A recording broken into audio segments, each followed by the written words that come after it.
Hi, I'm Jennifer from Shabby Fabrics. This is the table glitz for May, and of course we chose an adorable pansy. That will be 4 of the large placemats and 8 of the small coasters, and we could not resist. We at first chose we're going to choose purple, and then of course pansies come in so many beautiful colors that we just kept going. So we have a beautiful array of colors, and this is available as a kit, but you can also download that and use your own fabrics.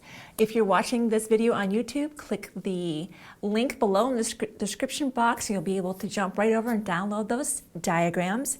Or you can go to the Shabby Fabrics homepage. At the very bottom, there's a link that says free patterns. Click that and you'll be able to download that. You're looking for table glitz for May, and of course we're doing one for every single month. If you haven't already subscribed to our YouTube channel, please do that. We have so many projects, of course, crafty projects, quilts, and a lot more. So it's always fun to subscribe and be one of the first to know. And share that with your friends and maybe your quilt guild even. As I said, we chose the pansy, and it has these different sections. So today I'll be using the applique pressing sheet. We really haven't been doing that up until this point, but I want to make sure I get all of these pieces oriented properly. And if you haven't used an applique pressing sheet, I can't encourage you enough to get one. All of our more intricate applique projects that we use, I use the applique pressing sheet to get the positioning just right. I'll be using that today in concert with the Daylight light box. I think this is the wafer 2 that come in different sizes of light boxes. I love these light boxes. They're portable, they're lightweight, but very durable. I've even seen them demonstrate these at the show. They literally walk on these things. They're that durable, and they just turn right back on. So I can't encourage you enough toward a light box if you haven't already invested in one. So just like before, if you've done the other table glitz, you're going to download your pattern, choose your fabrics, and the instructions will tell you the tracing aspect of it. Of course, if you get the kit, all of your applique portions are already prefused and laser cut, so that saves you a lot of time and tracing and cutting and all of that. You can jump right into the fun part of it. I'll actually be making the purple one today, so let me put these aside for now.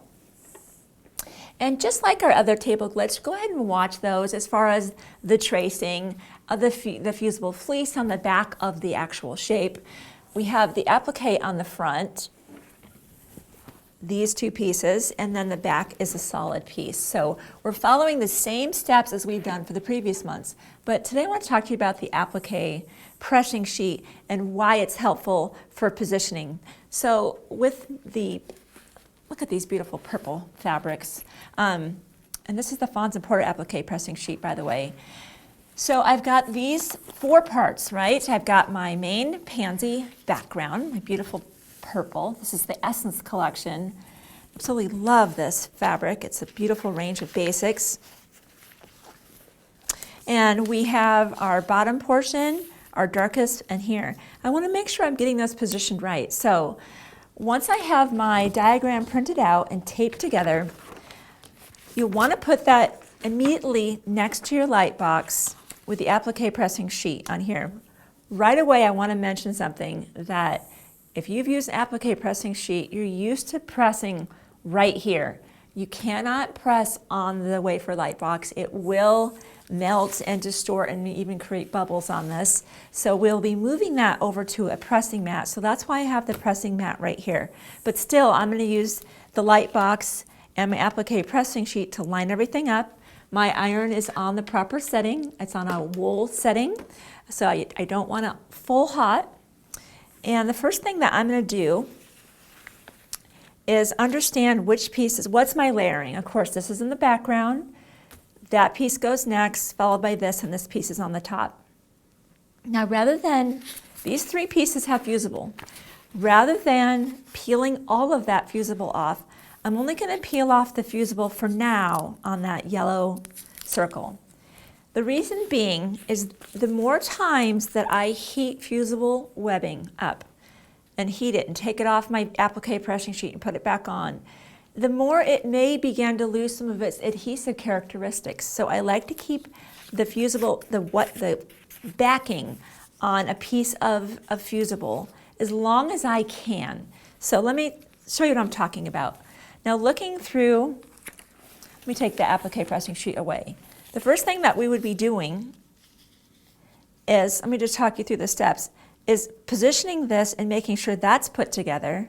Then, once that's a unit, then we'll be taking this piece, and again, once the light box is turned on, I'm going to see the outline of this. We'll be ironing that together and then moving that here as a unit so that we're making sure that orientation is correct. So for now, let me move these pieces away. I only have the fusible the backing off of this piece, and it's still on here. We're going to go ahead for now. Let's turn our light box on. And I can see that circle right there. This is where I'm just going to gently move this over here.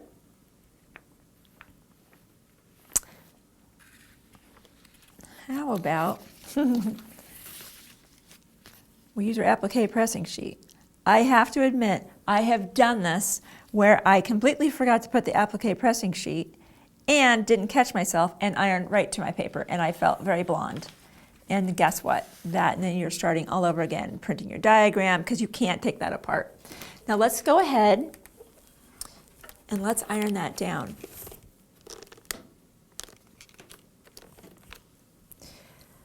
I love the applique pressing sheet, especially when I'm doing a shape that has, it could have 20, 30, 40, 50 parts to it. Otherwise, I can't ever get it just in the proper orientation. So I can't recommend the applique pressing sheet enough. And the one that I've found to be most effective is the Fons & Porter brand. I've used other ones before, but it's the Fons & Porter. Now what I'm doing right now is just trying to cool this. Because if I take this off, there's going to be glue on the applique pressing sheet. I need to let this fully cool. Sometimes I'll just put it off to the side and work on something else, and I'll come back maybe a minute later. At this point, we want to be able to keep moving, so I'm trying to hurry it along. But you definitely want to make sure that's completely cool. Now, I'm just going to go peel that off there. And you see how that's a unit now. So I'm going to go ahead now and peel this portion off because that's what's next. This we'll come back over here to our light box. This is the part next.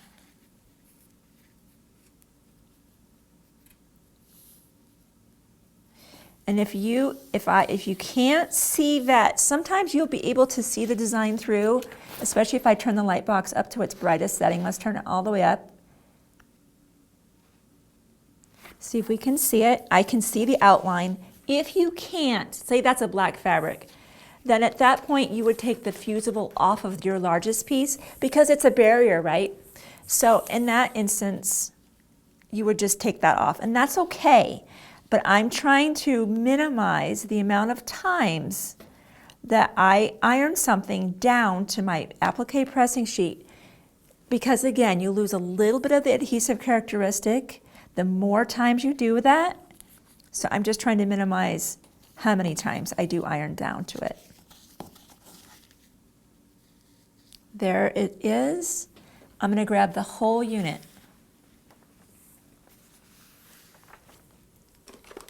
Iron that down.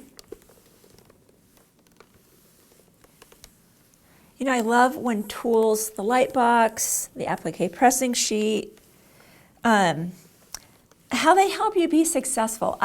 In the very beginning, when I was quilting, I was very young mom, and I didn't have a lot of financial resources. I was lucky to have a sewing machine at that point. You know, you probably remember back when you had little ones. And it's been nice to be able to add things to my sewing room that just help me be more accurate and have results look just a little bit better. So I would encourage you, these types of investments are so worth it because you'll use them again and again. Now I'm going to take that off there. Now we'll go ahead. See, isn't that nice? That's one unit. I only now have to get to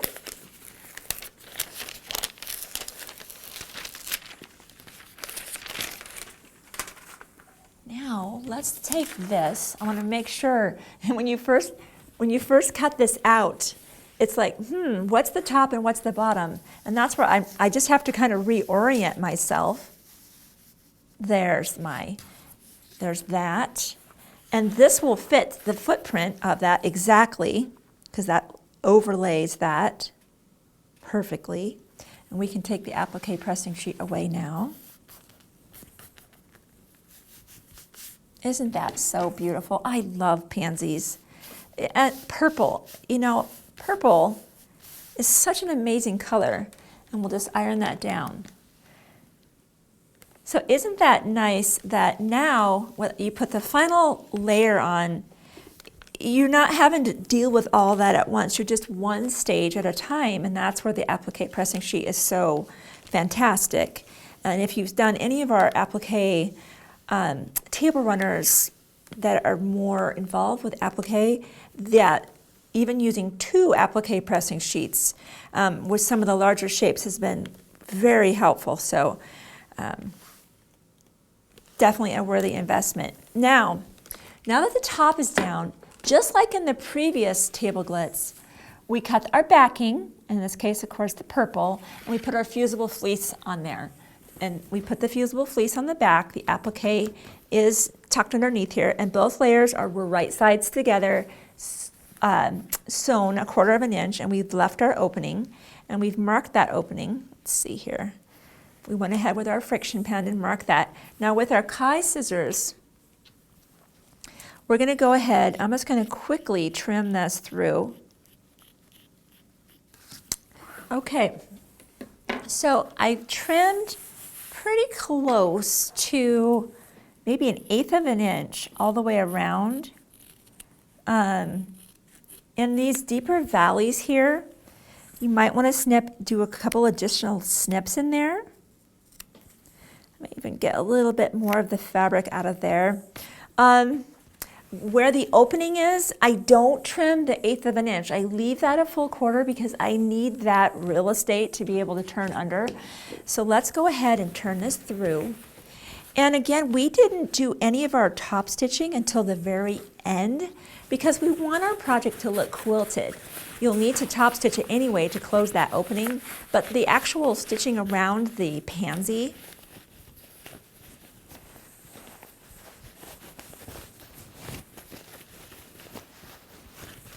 I turn most of it with my hands.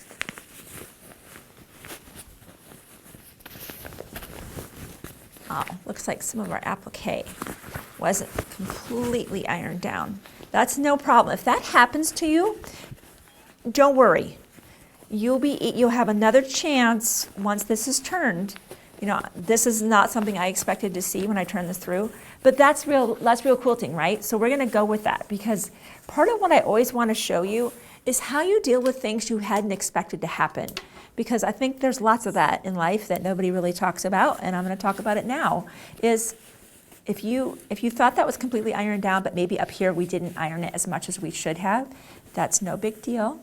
We're just going to use our Collins point turner, and I'm using the round part where it's round and the pokey part where it seems to fit best in those areas. I love this point turner. Again, one of those great tools to have. It's just a couple dollars and you're going to use it so many times.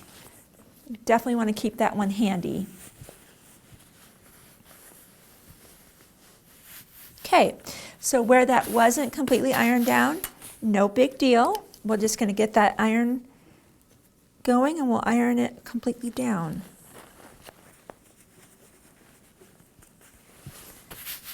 Okay.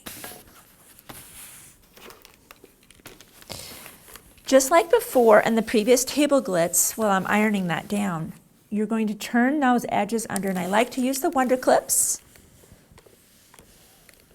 You could certainly use pins or Wonder Clips. I've got both out here, so you can decide what you like. Now that's down. Good. So you just use your Wonder Clips,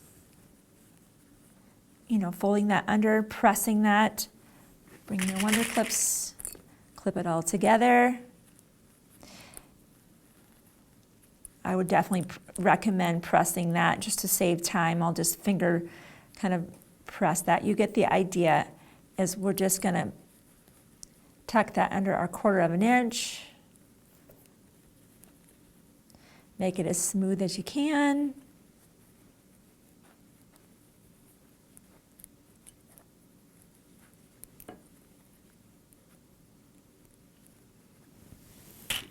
There we go. I think I could get that a little bit better right there.